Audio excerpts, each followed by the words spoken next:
Exploring theology, doctrine, and all of the fascinating subjects in between, broadcasting from an undisclosed location, Dead Men Walking starts now.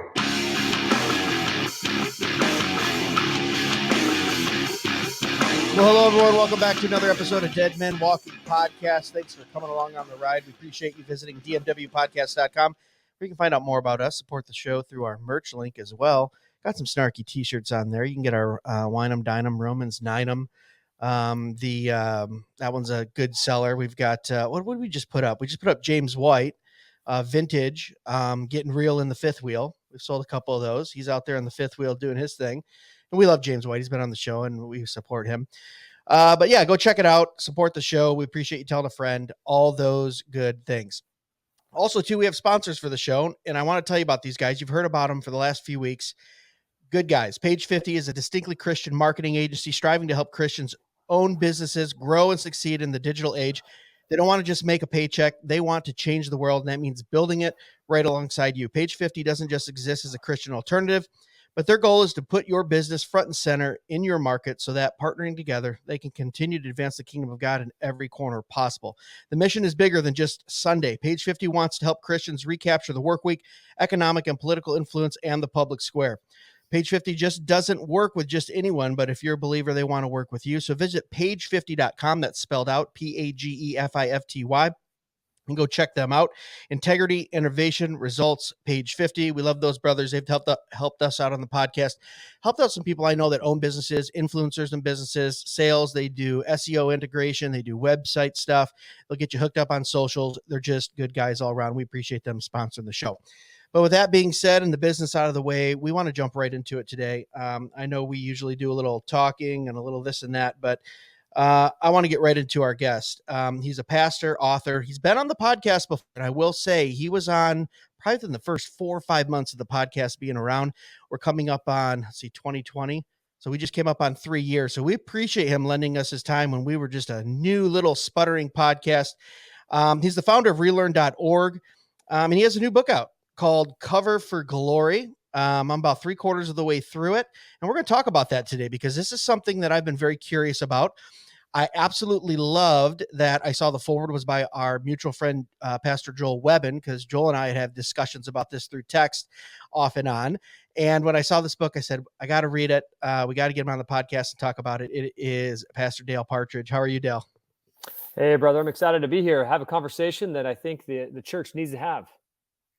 Yeah, well, that's kind of my first question. We're going to put your bio and stuff up on the link to the episode. Usually we give everyone a short bio of our guest. You've been on before. I think a lot of our listeners probably know who you are. So let's just jump right into it. Why a cover for glory right now? Why write this book for this time? Do you believe it's needed? Was it something on your heart? Was it a personal conviction? I think I might know some of those answers since I'm into the book, but let our listeners hear what the reasons were.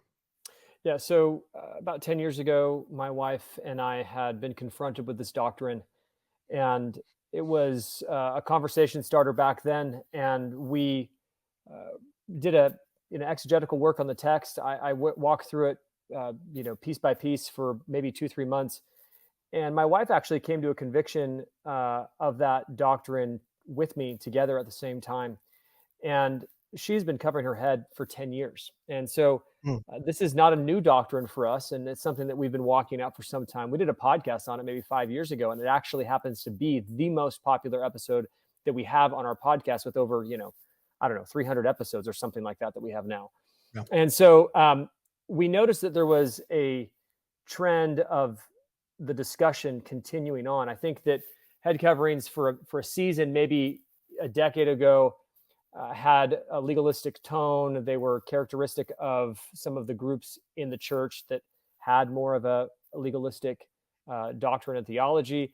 And I've seen over the last maybe 5 years, more and more Reformed churches, Reformed Baptists, Presbyterians, having conversations and discussions about the topic of head coverings. And so I essentially told my wife, I said, I think it's time to write a book on this issue and really do a deep dive. Now, there's been a handful of books that have been written on the issue. They're either too short and not not a verse by verse exposition of the text, or they're too long, which is Good Order in the Church by Dr. Leslie McFall. Fantastic book. It's actually a free book you can get as a PDF. But it's 572 pages. And you think, how can you write 572 pages on head coverings? Well, you can.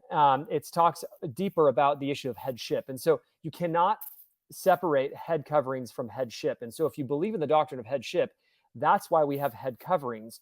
There's a connection there, a natural connection there. It's why it refutes the idea of wedding rings or modest dress. Is no, we have the doctrine is the doctrine of headship, and therefore we have head symbols to represent that doctrine. And so, I thought I was going to write a book that was maybe going to be like 80 to 100 pages, but it turned out to be almost 200 pages. It's probably the longest book that I've written, and probably the most intense book that I've written. I had to spend, hundreds of hours of research and study to try to get back in the weeds of, because there's, for the last 100 years, the church at large has not been adopting this practice. So I had to go back to the 1800s, 1700s, 1600s, pre-Reformation era even, and looking to the history of this biblical practice. Yeah, that's good. And right off the top, in the first few pages, you come right out and you go, well, one argument that people make about head coverings is it's not a salvific issue, right? And you kind of debunk that for the listeners. What they will find in the book and what your position is. What do we say to someone who says, well, it's not a salvific issue? We don't, it's not that important. We don't have to, that was for the past. We're going to get into the cultural issue of it too. But I've Yeah. had people say that it's a secondary issue, right? And look I'm a Reformed Presbyterian. I know lots of Reformed Baptists. I was just at a conference a few months ago, and I got, I want to say belittled, but they were joking with me about the baptism issue. It's a secondary issue. So what do we say there? Is this an important enough issue to actually look into, read this book and say we have to seriously consider it? Or do we just say secondary issue and most people don't like it, don't think it's important, whatever the reason is? Yeah. So someone's going to be wrong. And if someone's wrong, Yeah. someone's in sin. And Okay. so the reality is, I do believe that it's, if it is a command, which I believe it clearly is. I think the book is I was talking actually to Joel Webbin, and I said there was a particular individual that I'm not going to name that I said, hey, I think we should do a debate with this individual. And Joel said, there's no way that he's going to debate you on that because he knows he's going to lose. You cannot win, or you cannot you cannot win a non-head coverings debate. You would have a better chance of winning as an Arminian against a Calvinist than you would about no head coverings to head coverings. The text is too clear. And I Right. agree. I think that's true, is that when you look at the text, you cannot get around it. It is a biblical practice. And if it is a biblical command and we are not following it, someone's going to be wrong. And it is an issue of sin. It's an issue of disobedience to the scriptures. It's not salvific, but it's an issue that matters. The same is true of the baptism debate or the paedo communion debate, or someone's going to be wrong. Now, Hmm. luckily, we live under grace. But it doesn't mean that we aren't aiming to please God with our obedience by searching the scriptures and conforming our will to them. And so, another thing that I didn't add in the beginning, another great reason that I wanted to write this book is because obviously we live in a massively gender confused era. And so Yeah, that's where I was going next. Yeah. every generation of pastors has their fight. And so, the generation before us, the MacArthurs and Pipers and Kellers and Sproul's, they were fighting prosperity gospel clarity, and it was required for them to be incredibly robust theologians to lay out systematics and gospel clarity in a way that we needed at that time. This generation, I go, do we really need another book on the systematics of Calvinism right now? I don't know if that's really the issue. The issue is that we do need more clarity on what it is to be a man, what it is to be a woman, what it is to be traditional sexuality, traditional view of gender. We need biblical authors and pastors to produce content for those means. My book, The Manliness of Christ, my kids' book, Jesus and My Gender, this book, A Cover for Glory. That's what I'm fighting against. I think this generation needs to. And again, this is an issue about gender clarity. This whole discussion is about Genesis. It's rooted back in Genesis 1 through 3. And so we absolutely need to be ready and willing to have a conversation about the the clarity around men and women that comes from a doctrine like this. Yeah. So that's kind of where I was going too, because I did have a question about this. I think it's page right in the beginning, page 14. You kind of bring up the gender issue that we're living in right now, and you almost make a point that the head covering also can distinguish between genders. And I was curious when I read that. I thought, well, to me, the command has always been when in assembly, when in gathering. Would head coverings then have to include in everyday life, when out in the marketplace and in society and things like that? If we're using it as we're not mainly using it as that, but one of the reasons is determining gender. Is that something that you'd believe a woman would need to be wearing everywhere? No, I don't think that women need to wear it everywhere because that's not what the text says. The text says when a woman Right. prays or prophesies. Now, we need to Hmm. obviously define what prophecy means in a generation like ours, but I don't think that it means that if you're at someone's, you're at a women's night and the women pray together. I believe a woman should be covering her head because she's praying.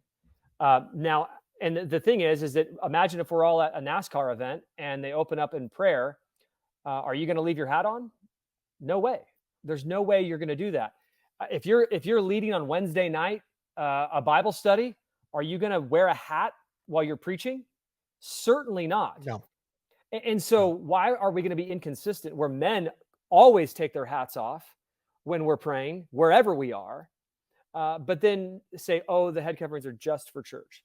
And I go, well, I just don't think that's what the text is saying, because if you look, the transition in or 1 Corinthians chapter 11 uh, is continuing on from chapter 10 to chapter 11. And the transition is in verse 17. He says, but in giving this instruction, talking the antecedent to this is the forward instruction. He said, we just got done talking about head coverings, but in giving this instruction, I do not praise you because you come together not for the better, but for the worse. And so this is the first time in First Corinthians that talks about when you come together. And it says in Okay. verse 18, for in the first place, when you come together as a church. So this is the first mention of the church coming together, and the rest of chapter 11, chapter 12, chapter 13, chapter 14 is all about corporate gathering.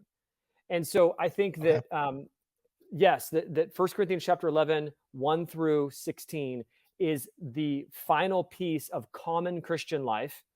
And chapter 11, verse 17 through 14 is corporate Christian life. That's what also Dr. Leslie McFall, who is a man, by the way. It's kind of like the Hmm. Lorraine Bettner thing there. It's just got a kind of a Sure. feminine name, but he has the same conclusion as me. And so again, are we going to be inconsistent? No. If you're praying as a wife or a woman anywhere, you should be having your head covered. Now, if you don't have your head covering with you, do you turn it into a legalistic issue where you're like, oh, God's not going to hear my prayers? No, the Lord's going to judge the heart. Was it Mm. just, was it spiritual laziness that you're just not having a covering with you? Or is it just, it slipped my mind? And so, like what my wife does, if she forgets her head covering, she actually just covers her head with her hand. Mm. But she generally has a head covering in her bag or with her, or sometimes she just wears it all day long because she'll just like wrap a tie around her head or whatever, because she's praying often. And again, this is consistent with what we see throughout church history as well. Mm. So before we get into the why of what you believe that text is saying, I would say you did a very nice job in the book of creating some historical context for us, which I always appreciate. As a good Reformed person, we always love to see the church history, right? And and you were very honest. You said the majority of reformers and early church fathers that talked about this were talking about it in the positive, that they supported it. Now, you did point out there were a few notable church fathers and reformers that said no, we think it might be cultural or something like that. I think, and maybe you're on this subject closer to it than I am, but I feel that sometimes partnered with a few key reformers or church fathers that agree with not wearing it, and with the overwhelming cultural wave of feminism over the last 80 years, even my reform brothers and sisters go, no, we don't need it. I have an excuse because there's 3 or 4 guys back there that were really well known and that we look up to historically as fathers in the faith, and they don't think it. And on top of that, it just seems weird because of the culture we live in. Is that what we're combating when we're looking at this issue in your view, or are there other things that have taken place here as to where largely the church does not adhere to this, and only in the last 100 years or so, like you said in the book? Yeah. So if you look at every denomination across church history, at any moment from the apostolic era to the early church era to the Middle Ages, the ante-Nicene era, the post-Nicene era, the pre-Reformation era, the Reformation era, all the way up until like the early 1900s, the vast majority, I'm talking like 95% majority of denominations and pastors have all interpreted this text as a positive, uh, biblical, it's not a cultural argument, but actually for the church, for Christian women and men today. And so that's just, there's very few things in church history that you can actually look and go, wow, 95% of Right. pastors have interpreted this way. And then all of a sudden, in the 1900s, from like, and even early up until like 1950, all of a sudden 1960, we just stopped doing it for some reason. Hmm. Mm, I wonder why. What happened in 1960 that could have changed a cultural moment? And we start to yeah. see the direct correlation with the removal of head coverings and the introduction of second wave feminism. And it is continued on. And so, I mean, you also see other things, right? What happened in the 60s? Well, what happened to women's hair? Well, it got shorter. What happened to Yeah. men's hair? It got Yeah. longer. Longer. You know, Yeah. and what's the first thing to happen when someone becomes a feminist? They cut their hair short and have it short, and they look like a boy. And what dress essentially dress codes signal a worldview, and we Yeah. understand that. The homosexual community understands that. The transgender and lesbian world understands that. Christians need to understand this is a Christian dress code. It's God's way of symbolizing the gender distinctions between men and women before an onlooking world. Mm, And so there are a variety of things. I mean, again, throughout church history, there's a handful of guys like Charles Hodge had a loose interpretation of it, and I respect Hodge. He's an incredible theologian, but he's a rarity. When you have like the norm, Spurgeon is pro head coverings, and R.C. Sproul even, and John yeah. Chrysostom and Calvin, and so there's just a variety of guys that we can lean into. The one thing that I want to mention is that the connection between the loss of head coverings and the ordination of women in the church is Mm, really important, because when the visual symbols of authority and distinction are eliminated, the mm. qualifications for authority are forgotten. Okay, so when you have a That's church good. filled with women who cover their heads, there's a visual distinction of authority and gender. We Hmm. all know why they're covering their heads. They know why they're covering their heads. There's a distinction of authority that's spoken of in scripture between males and females. We know that there's an authority that comes in the church, in the home, and the civil community, uh, that men have over women. We know that women are helpers of men. We know all these things. But when you remove the visual symbols of authority, the qualifications for that authority are forgotten. And so what you get is an egalitarian visual. We're the same. Yeah. And so the idea of ordination of women just comes right off the heels of those gender distinctions being removed. Obviously, in a time like today, this is an important discussion because we do need gender distinctions in our church, because we obviously have blurred the lines of androgyny and we are lost on this Yeah. issue. No, that's so true. And I would say too then, so we have a couple reasons here. We have gender distinction, we have a visualization essentially of authority in the created order. Are there any other reasons that you see in Corinthians chapter 11 there in Corinthians, uh, why God has commanded this and why it would be good and right to obey it as a woman and as a man who leads your family? Is it anything? Because I've heard things too of the hair is a woman's glory; it's her covering. We don't want it to distract from the glory of God when we're in gathering. Is there any of those elements in it too, or just those two that you've touched on already? Yeah. So a couple things. I mean, there's a lot of things. I want to anchor it first in. I'm going to just kind of reference some of the stuff in my book. When you write a Yeah, book this long, it's hard to just remember it all. yeah, Um, so there's a handful of things that this is all grounded in creation, and we need to understand the difference between Adam and Eve, man and woman, the purpose and identity of man, the glory of man, the authority of man, and the glory and authority of woman. And so Adam, what we see in terms of just creation, we need to understand because this really helps. This is also where Paul is anchoring his argument in the first verses of 1 Corinthians 11. So one is that Adam was created before Eve. And so we know this is that, they're not created simultaneously. God could have created them instantly, yet God created Adam first. So there's a chronological element there of hierarchy that we have to admit. And so man's existence didn't require woman's existence. And this is in contrast to the woman. The woman's existence was actually dependent on the man's pre-existence. Okay, so correct. that's important. Number two, Adam was given God's glory to be a ruler, like God, as a vice regent over all creation, including Eve. He was given that right to rule over her. And so he was essentially, this is God has made man as a biological ruler. It's something that's in man that is not in women. And that's part of our to be the glory of God, because men are the image and glory of God. We are rulers because God is a ruler, and that's God's glory is ruling, and we have that glory upon us. Number three, Adam was given the instructions of morality in the garden separate from Mm, Eve.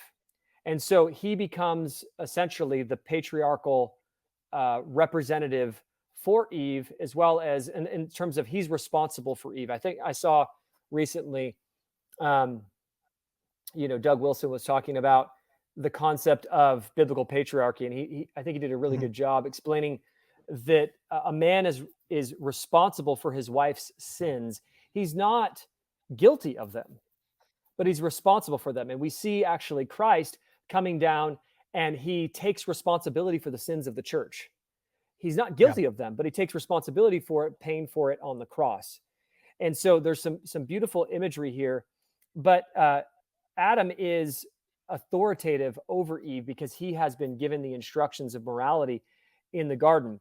And when Adam and Eve sin, so Eve sins because she's tempted and deceived.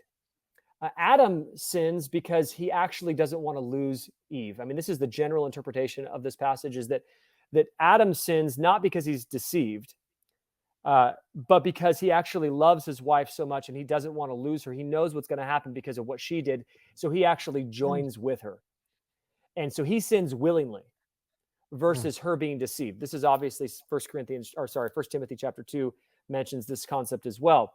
Um, when they get caught, God obviously knows, omnipotent or omniscient, but when they're Adam is called and not Eve.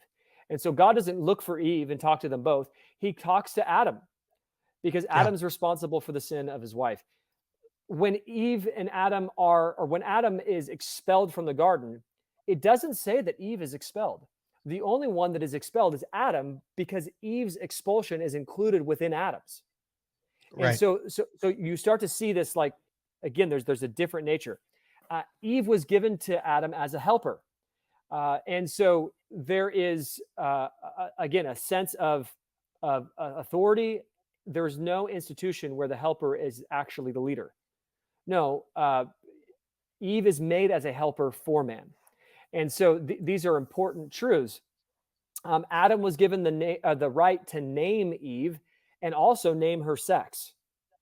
And Mm, so, this is demonstrating again further authority that he had over her. And so, all of this happened in a world without sin. So all of these structures. So this is how God designed it, even when there is no sin in the world, and that's right. an important distinction. And so, what's happening here is that this headship doctrine is carried out through the Old Testament, and then Paul comes in 1 Corinthians chapter 11, and he makes this statement, uh, you know, remember me in everything, but I want you to understand that Christ is the head of every man, and the man is the head of the woman, and God is the head of Christ. And he's talking about the doctrine of headship here. And he anchors this in creation. And so this is kind of the foundational basis for the conversation. So we're different. Men and women are different. We're equal in terms of our spiritual value before the cross, but we're actually different. And the main deal that we're dealing with here in this topic is that man is the image and glory of God, and Right. woman is the glory of man. And Right. so, man is actually the pinnacle creation, and woman is the pinnacle creation of mankind. Okay, Mm, so God created man as the ultimate representative of Him, is the image and glory of God. Now, I'm gonna actually turn to this specific because the language here is important. I'm gonna look at here. It's okay. It says verse. Let's see here. Um, for woman is okay. Hold on. Where's the verse? Okay, here he is. Verse 7. For a man ought not to have his head covered, since he is the image and glory of God, but the woman is the glory of man. Okay, so I did have it right. So right. Yep. um, we're not to have our head covered because we are actually we're representatives of God. God's glory is upon us, especially in spiritual realities. And we're not to cover that glory, that radiating glory that seems to be coming from the head throughout scripture and throughout church history, and the idea of halos and all the things that are going on there, and Jesus pulling back his face and his face shining and all the stuff, right? And so Yeah. uh we're not to cover our heads because we are the image and glory of God. Now, woman is the glory of man, and Mm, man's glory should not glory in the presence of God. And so the okay. woman has a head covering to cover her glory, because her glory isn't to be glorying in the presence of God, while man's glory is to be glorying because he is the image and glory of God. And so there's some really offensive stuff there. But that's what I really get at the heart of this conversation, and the difference between us, men and women. And listen, men, you don't need to feel bad about having the position of authority that you've been given, because God gave it to you and He's holy and all wise. And women don't need to feel oppressed or belittled or less than, because that's the position that an all holy and all wise God has given woman. These are good Mm, things. These are good things. Now, they can be abused on either side, and we are to be watching for those perversions and distortions of doctrine. But this is a good thing, and actually, when working together, it creates a harmony between man and woman, and that's God's intention for it. But again, ultimately, these are head symbols for the doctrine of headship that mhm. represent the different glories and authorities that have been given to man and woman that are anchored back in creation. Yeah, and I would just say on a personal note too, my wife and I have these conversations quite often when uh, when we were first married and we were working through our Reformed theology. We both came out of, well, I came out of kind of a fundamentalist church and then a very liberal Pentecostal church. So I got both sides of it, talked about it many times on the podcast. But we were working through that Reformed theology, then working through complementarianism and nearing towards biblical patriarchy. The more you dig into the word and you see the created order and the beautiful and lovely things between that, that's why I said to you when we were messaging back and forth, my wife and I are working through this right now, because the natural progression, if we want to rightly glorify God and rightly represent the created order as God has created it, this goes, okay, why aren't we doing this then?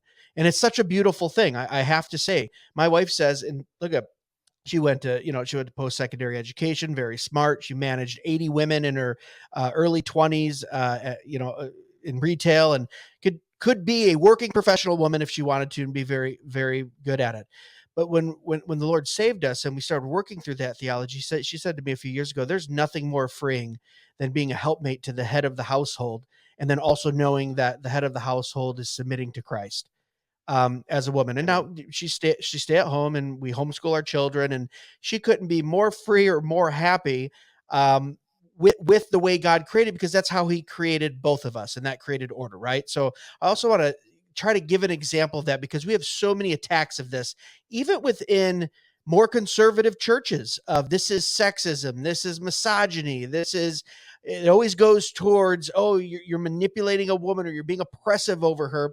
And let me tell you, I know lots of women that adhere to these doctrines, and adhere to the Bible, and some of the most beautiful, intelligent, you know what I mean? Just wise women. And it is a really beautiful thing when we adhere to God's created order. So with that kind of comment, I would go into, as we kind of get through the subjects here, in your travels, what are you seeing with the rejection of this? My church, we're Reformed Presbyterian. We do not practice this.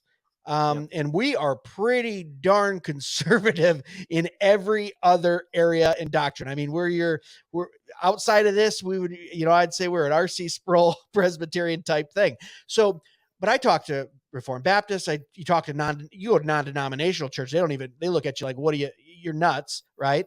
So it's like, why are we rejecting this, even within some of our Reformed and conservative circles, when it's so clearly stated, and as you so clearly make a case for in the book? What do you think the reason is that for? Is it cultural pressure? Is it just not important? What do you think's going on there? Um, yeah, I think that men are more feminist than they realize. They've been influenced by the Mm, feminist movement. They are unwilling to actually look at the scriptures and to evaluate their doctrine against the scriptures. There's nobody that's really made an extremely dedicated case in the last 100 years. That was my hope for this book, to make a case that's airtight on the doctrine. I mean, I even did for the pastors, I did a block diagram of the text in the back of the book. Um, mm-hmm. I've been to seminary. I understand the original languages. I worked in the Greek. I looked at this thing inside and out, and you just cannot get around it. And for example, let me tell you a couple things that I've heard some wins. One, I'll just start off with this. I mean, yes, the feminist movement is so strong, and we need to see that it's absolutely ravaging the church in many, many ways. And we don't even Yeah. realize it. I mean, I just did a podcast recently talking about, should women teach other women theology? It's just an important question to bring up, because there seems to be more and more women that are interested in theologically shepherding other women, which again is one of these things you do not see in church history. It just isn't there. Like, go Mm, try to find Matthew Henry inviting a woman to take all the other women through Romans 8. You'll never right. find it. It doesn't exist. But all of a sudden, that's a thing that we all do now. And so I asked myself the question: should we be doing this? Where's the basis for this? Is this in the curriculum for Titus 2 women? And the other thing that's more alarming is that actually more and more women are actually preferring to learn theology from women and not men. And Right. so there's a whole bunch of stuff that's going on in the church that has been influenced by feminism, that we are trying to kind of get our bearings straight. I'll tell you some good news. I've actually had 3 pastors. One of them, all 3 of them are doctorates. They have doctorates in theology. I'm not going to name names because I don't know if they want their names publicly yet, but they are some uh, you know, decent names in Reformed Sure. Christianity world. But they have each wrote me that they were convinced from this book. Mm, And so someone that's got a PhD from Southern, another one who's got a doctorate from Westminster, another one who's enrolled for their doctorate at the Master's Seminary. mm, And so this is something that I think if pastors are willing to go, hey, I'll read this book. Yeah. And this is where it needs to start. Unfortunately, this isn't a book that's written just for women. Yeah, it's got a cover of a woman covering her head on the front, but this doctrine is just for men as much as it is for women. The Mm, problem is that men don't struggle with taking their hat off. Okay, right. it's a very weird inconsistency that you will never find some reformed pastor praying with his hat on. He'll say, "Take your hats off." He'll look at his boys in the room that have their Dodger hat on. Hey, take your hat off. They're consistent, but they're inconsistent with the other side of this doctrine. It's very, very weird. Yeah, If it it's is. if it's still authoritative for the men, why is it not authoritative for the women? We should all be able to wear hats. Mark Driscoll wears a hat on stage when he preaches these days, right? And Yeah. so you go be like that. If it's not what is it? You just adopting some cultural thing? No, you take your hat off because of this passage of scripture. Men having long hair. Yeah. It's in this doctrine of scripture, and so there is a humble men and women will take on this book. It takes a Mm, level. So I actually open up the book with a chapter called Looking Strange for God. Women are actually more afraid of what they'll look like wearing a head covering than sure. anything else. It's not, it's like that is the thing that they're fighting against, is that, do I want to be the only woman at church wearing a head covering? And I go, yes, yes, you will start an absolute revival of orthodoxy on this issue. I've seen it. I mean, Brian Sauvé and Eric Kahn talk about it about their church. Mm, I've actually seen even other churches that are, and I haven't gone this far, but I'm not saying that I wouldn't at some point. I'm just trying to look at our cultural moment. But some churches will actually have head coverings in the back and will require women to wear them at church. And mm, so that's how it used to be always. So it's not a yeah. crazy idea. It's crazy for our generation. But try to walk into a Presbyterian church in the 1700s with your hair curled and uncovered. You would be the Right. oddball in that community. And so, yes, there's so much that goes on here in this conversation. I do want, and I know you want to talk about, is the hair as the covering, because that is the hair as the covering, or the switching of the covering to another symbol. Those are important discussions, I think, to have. Yeah, it was funny. I saw just 2 weeks ago randomly online an old baseball clip from the 40s, black and white.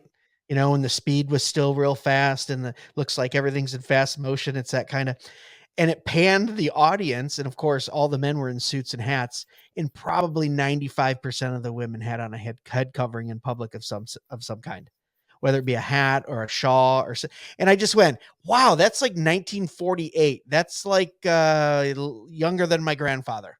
That's Yes. like how far we've come. So even the general, so they're not at a church, at a ball game, at a major Yep. league baseball game, and our society said, hey, we're going to take some of these vestiges of Christianity and let's still keep implementing them in the secular culture because they seem to be good things. And that's the discussion, not to change topic, but that's the discussion I think we're having right now with Christian nationalism and theonomy and all that. It's like we've coasted on these godly and good things in this country for so long. When we removed the rug, we went, oh, what's happening, right? But it was just insane to me. And then that was like 2 days after I messaged you, and I went, wow, that in the providence of the God, I just happened to see that and notice that and go, wow, so that's not that long ago. So we're talking about something, like you said, in church history for thousands of years, even Yes. in secular culture in the Yes. last 65 years.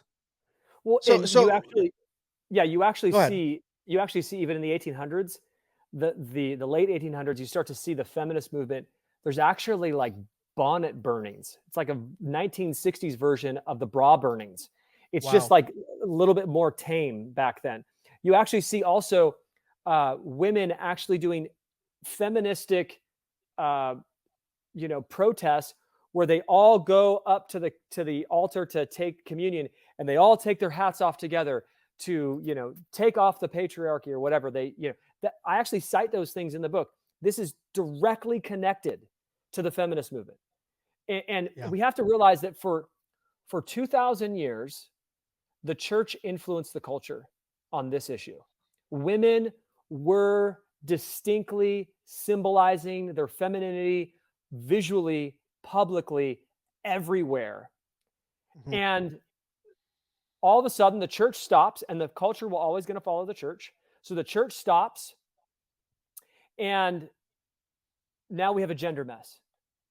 I Yeah. mean, you cannot escape the reality of that gender distinctions and symbolization of men and women through this practice, you cannot deny that it has some implications to the gender mess of today.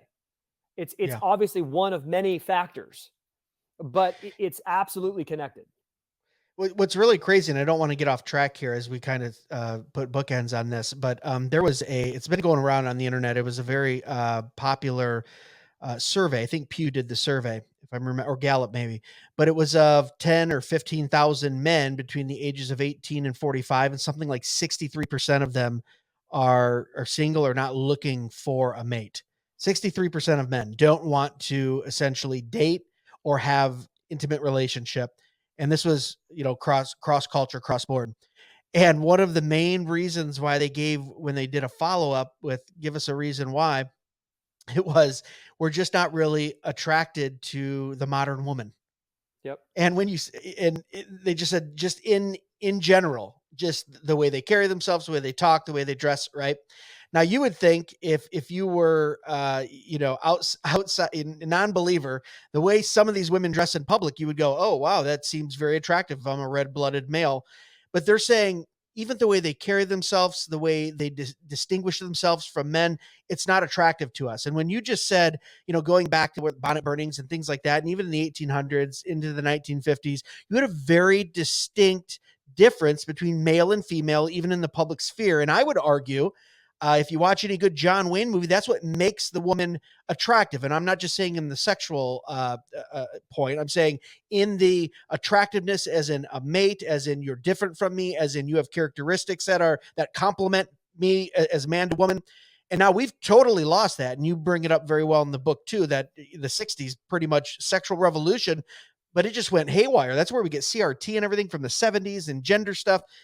And the church just abandoned it. And it's just bothering me so much because you go, it was something that was so recent. It seemed to be so solid in church history. That's why not only is it's a little upsetting, but I'm so glad that you wrote this book, because that's why I started this with why now.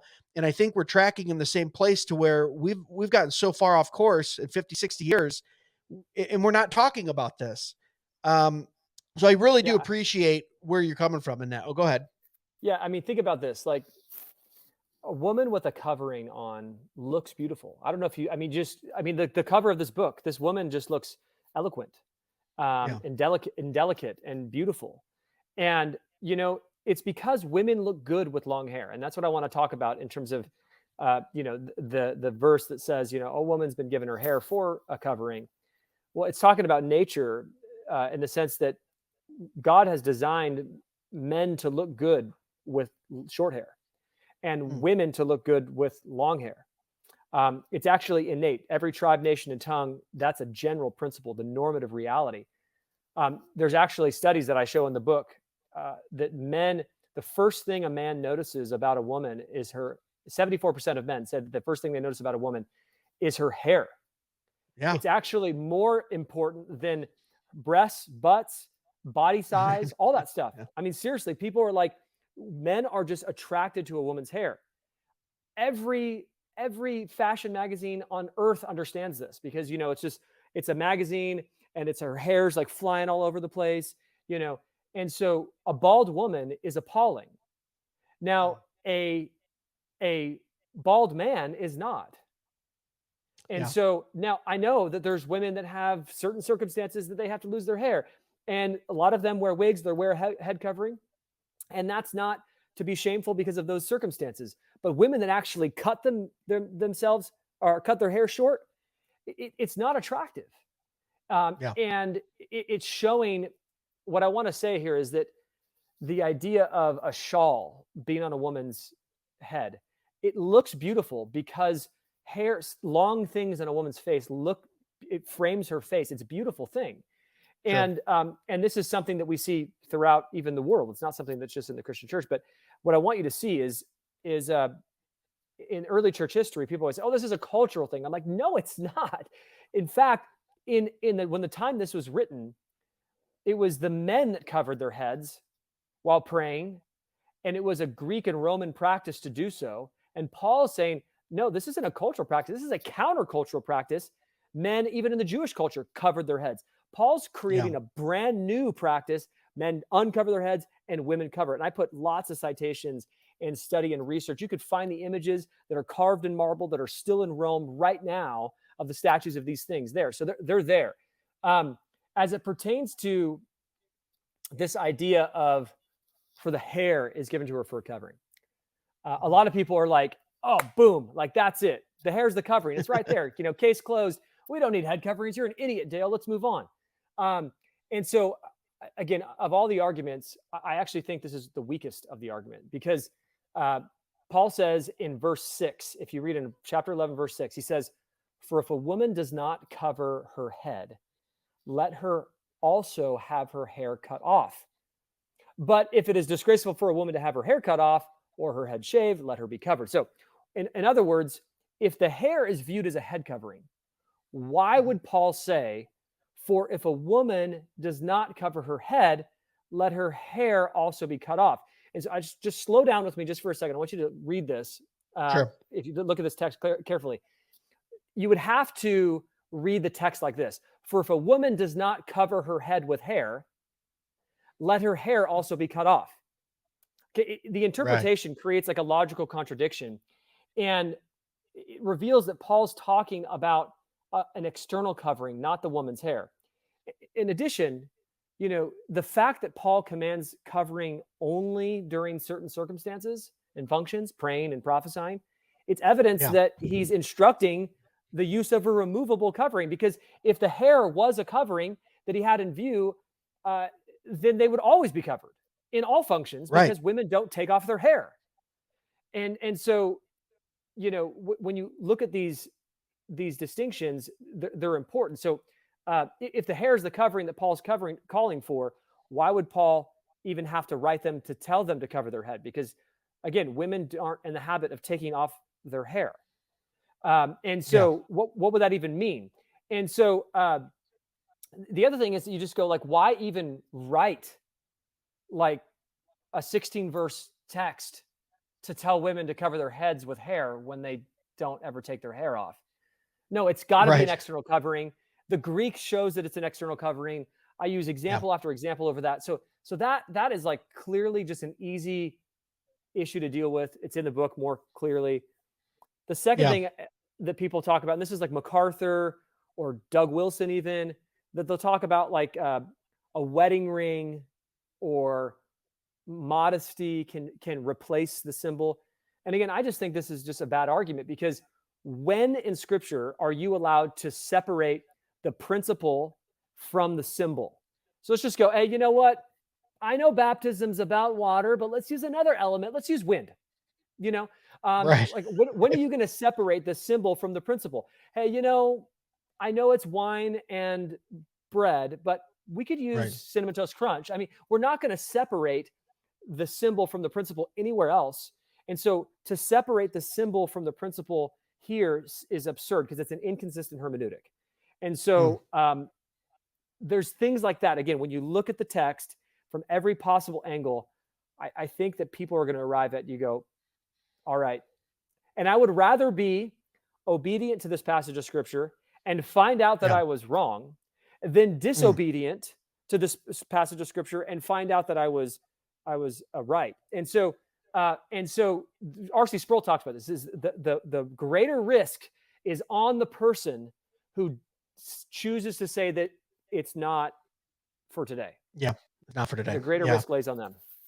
So good. All right, Dale, we appreciate you being here and coming on the podcast, getting a cover for glory, you guys. I'm 3/4 of the way through it. I'm telling you right now, I love books that don't waste my time. They're succinct. They're to the point. I do a lot of reading. I don't need a lot of personal anecdotes. I want history. I want Bible. I want where you're coming from, where your arguments are. And guys, we do book reviews on this podcast sometimes too. I would definitely recommend this book. This is something for today. This is, and I mean, even like I said, the historical, even you talking about the Roman era and how the covering was counterculture. I found that extremely interesting because I didn't know that. I've heard the cultural argument and I just believed him. I didn't even look into it and went, well, what was the culture back then? Well, definitely wasn't women covering their heads in the Roman Greco times. It was the opposite. So you bring up those type of, I don't want to say arguments, but points from history, and it really gets you thinking. So, Dale, if someone's out there listening right now and they go, you want to know what? I'm married, or I'm engaged, or I'm a leader in my church, or I'm thinking about this issue, rolling it around. What's something as the final word you would give to them to say, explore this a little bit more? What would you say to that listener? I think it's an important doctrine to study and study well, because it's a visual doctrine in the church, and it helps restore order and reorient Mm, gender back to its biblical structure. I think it has a huge impact on homes and families and churches, and women are allowed to be women and men allowed to be men. And it actually doesn't just put women in a place of submission and structure. It also puts men in their place of leadership, which so many men in their passive sinful failures need mhm. that. And Yeah. so at the end of the book, I also tackled a handful of important questions that I think are very good, going to be very common. I asked the question, are head coverings just for wives or all females? If you read the ESV, you're going to read the only translation that translates that word gune in the Greek as wives. There is no indication about marriage at all. And so you're going to have to deal with this as being all men and all women. Nobody thought that this was an issue for just wives pre, 1960. I asked the Mm, question, or I answered the question, how much of my head should be covered? Because that's another question a lot of women ask pretty quickly. How often should I wear the head covering? What should I do if my husband disagrees with my conviction to cover my head? yeah. Should I leave my church if they don't practice head coverings? How can I humbly share this doctrine with others? Um, why wasn't it a practice under the Old Testament? Why wasn't it a practice with Eve in the Garden of Eden? Mm, Why doesn't Peter mention head coverings? If you're a pastor, I asked a question: Is this book persuaded me? How should I implement this doctrine at our church? Um, so I hit a whole bunch of these questions for people that I want to meet you where you're at. I know after 10 years walking through this doctrine, all the things that could be thrown at you. And my hope is that 10 years from today, and this book has been selling like faster than I expected. I mean, we're probably sure. pushing over to 2,000 copies out already, and it's only been maybe a month and a half, 2 months now. Um, Yeah. my hope is, Lord willing, that 10 years from today, we walk into a Reformed church and the vast majority of women are covering their heads, and men are uncovering during acts of prayer and prophesying. And so, so excited for what the Lord's going to do through it. And all the money for these books, guys, goes directly to our ministry. None of the money goes to me. I've donated all of the money from all of my books to our ministry. And so you guys can buy copies. I encourage you guys to buy 10 copies, keep some with you, give them to the ladies at your church, go through, a women's group with these things, whatever you want to do. But this goes back to supporting our ministry, to support the gospel, not to my pockets. And we'll link all that up on the episode, guys, but just tell everyone where they can find you on social media, and where they can find your ministry. Yeah, relearn.org is our ministry. You can find me on Instagram, Twitter, YouTube. Those are the main territories. I also have a podcast called Real Christianity, tackling issues every single week, and love to have you on the join. Cool. Well, Dale, thanks so much for being here. We appreciate you taking time talking about this very important issue. Awesome. Thanks for having me, brother. Yeah. Guys, thanks for listening to another episode of Dead Man Walking Podcast. We appreciate you taking time out of your day. We know there's a lot of stuff you could be listening to out there, but we're always trying to bring you good content, godly content, glorifying God in what we do. We appreciate you. We love you. And as always, remember the chief end of man, to glorify God and enjoy him forever. God bless. Be sure to follow us on Facebook and Instagram at Dead Men Walking Podcast for full video podcast episodes and clips, or email us at deadmenwalkingpodcast@gmail.com. None you